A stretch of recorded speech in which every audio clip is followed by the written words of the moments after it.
अस्सलाम वालेकुम guys, welcome to my channel.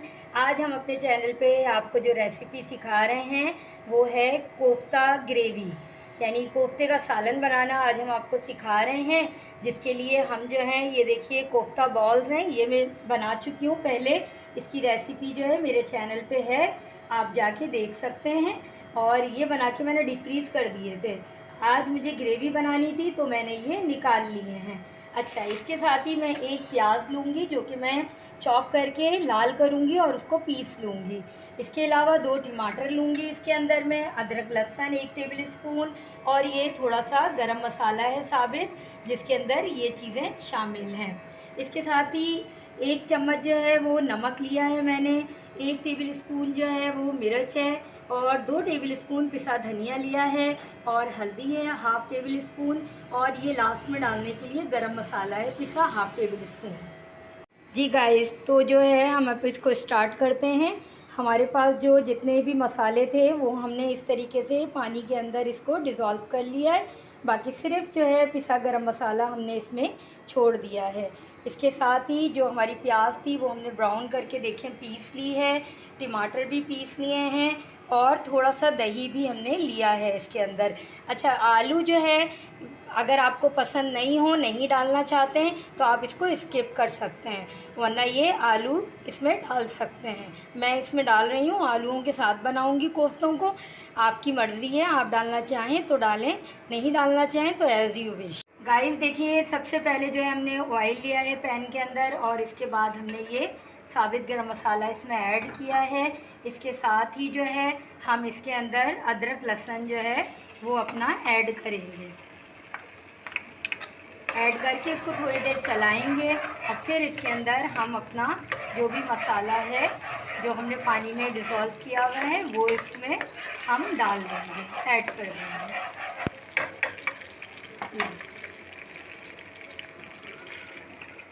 मसाला अच्छे तरीके से चला के जो है डालिएगा ताकि कोई चीज़ रहे नहीं। अब इसको आप थोड़ी देर के लिए बनाएंगे, भूनेंगे इसको मसाले को अच्छे तरीके से। ये देखिए।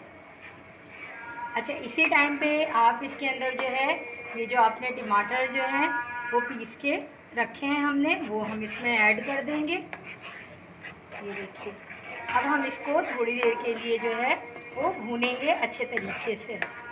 गाइस अब ये देखिए, आप जो है ये तकरीबन देखें मसाला जो है वो भुनने के करीब है। तकरीबन जो है ये 10 मिनट जो है मुझे मसाला भूनते हुए हो गए हैं। अब इसके अंदर मैं दही ऐड करूँगी। अच्छा, दही ऐड करने के लिए बस ख्याल रखिएगा कि आँच बिल्कुल हल्की करके डालिएगा ताकि दही आपका फटे नहीं, वरना आम तौर पे जो है वो दही ऐड करो तो फट जाता है। अब इसके अंदर ये हम अपना दही जो है इसमें ऐड करेंगे। मेरा ये डीप फ्रीज़र में रखा हुआ दही था इसलिए थोड़ा सा जो है हार्ड हो रहा है। आप ताज़ा दही भी ले सकते हैं। ये मैंने लिया है तकरीबन जो है वो 2 टेबल स्पून है ये दही, क्योंकि टमाटर भी डले हैं इसलिए बहुत ज़्यादा खटास ज़रूरी नहीं होती है सालन के अंदर। बहुत ज़्यादा खट्टा हो जाए तब भी अच्छा नहीं लगता। फिर भी आप इसमें थोड़ा सा चक्के इस टाइम पे देख सकते हैं, अगर आपको थोड़ा सा और ऐड करना हो तो कर लीजिएगा, आपकी मर्ज़ी है।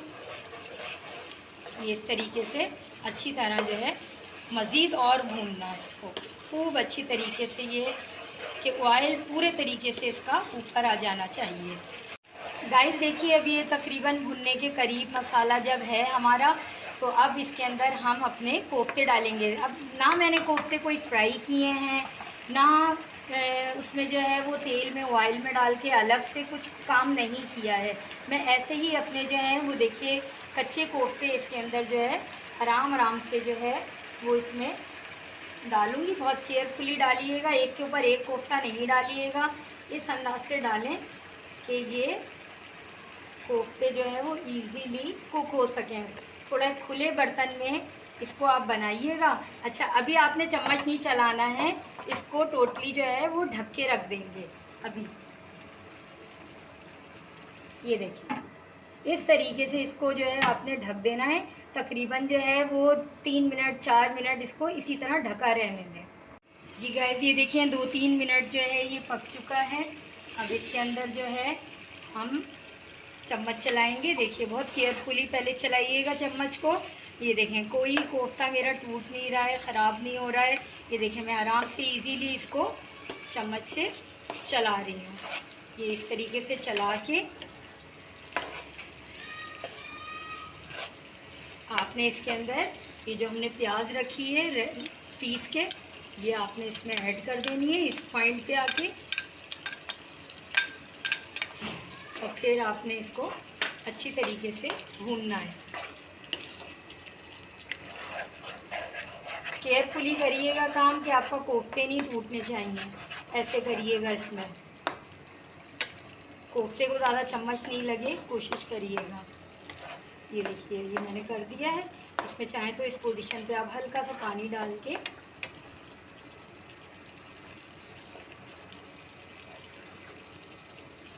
ये देखिए मैंने ज़रा सा ये पानी इसमें ऐड कर रही हूँ अभी इस पोजीशन में, ताकि मेरा जो मसाला है वो और अच्छे तरीके से भुन जाए। अब मैं इसको मज़ीद ढक के जो है 10 मिनट जो है वो पकाऊंगी। गाइस ये देखिए ये तकरीबन हम 10 मिनट से पक रहा था ये। और ये देखें इसकी शक्ल कितनी खूबसूरत आ गई है। और जो है ये तकरीबन हमारा जो है वो भुन चुका है मसाला। अब इस पोजीशन पे हम जो है वो इसमें आलू ऐड करेंगे। आलू ऐड करके थोड़ी देर जो है इसको चलाएंगे। मसाला इसको बहुत अच्छी तरह भूनिएगा। अगर आपने मसाला नहीं भूना अच्छी तरह तो इसमें कच्चापन लगेगा और मज़ा नहीं आएगा। अच्छा अब आप इसमें अगर आप इसको रोटी के साथ यूज़ करना चाहते हैं, रोटी के साथ खाना चाहते हैं, तो फिर आप इसमें थोड़ा पानी कम डालेंगे और इसको दम आँच पे बनाएंगे।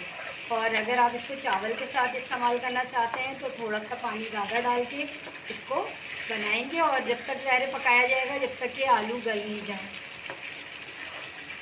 ये देखिए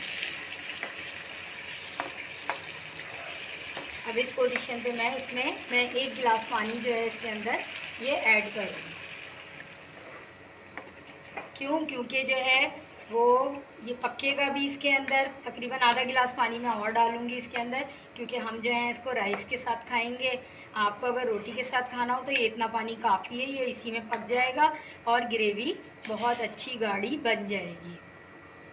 जी गाइस तो ये देखिए ये हमारे पकते हुए जो है वो थोड़ा सा टाइम हो गया है, 10-15 मिनट हो चुके हैं। हमारे जो आलू हैं वो गल चुके हैं इसके अंदर, और जो कोफ्ते हैं वो भी माशाल्लाह बिल्कुल सॉफ्ट हो चुके हैं। देखिए ये आलू इसमें हम डाल के दिखा रहे हैं। ये देखिए ये बिल्कुल गल चुका है, ये देखिए। और कोफ्ते जो है माशाल्लाह वो भी बिल्कुल सॉफ्ट हैं हमारे। ये देखिए कितना सॉफ्ट और ज़बरदस्त है।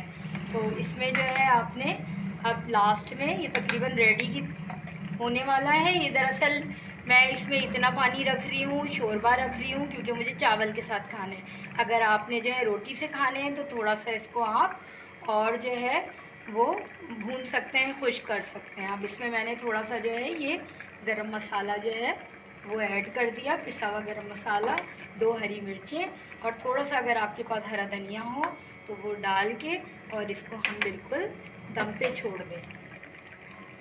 थोड़ी सी देर के लिए ढक के पकाएंगे इस तरीके से। जी गाइस ये देखिए दम पे रखा हुआ था हमने सालन को। अब ये बिल्कुल कोफ्ते हमारे बिल्कुल रेडी हो चुके हैं। और देखें कितना खूबसूरत कलर आया है, कितनी खूबसूरत ये डिश लग रही है। ये कोफ्ते हमारे बिल्कुल कोफ्ते का सालन हमारा रेडी हो गया। हमने चूल्हा बंद कर दिया है। अब हम इसको डिश आउट करके और खाने के लिए पेश करेंगे। अच्छा आपको अगर मेरी ये रेसिपी पसंद आई है तो ट्राई ज़रूर करिएगा, इसको बनाइएगा ज़रूर। और like and share please my channel को जो है सब्सक्राइब करें आप जो है। और रेसिपी अगर पसंद आई है तो लाइक तो बनता है, लाजमी लाइक करें, शेयर करें, कमेंट करें और जो है इंजॉय करें और ट्राई ज़रूर करें। Thank you so much.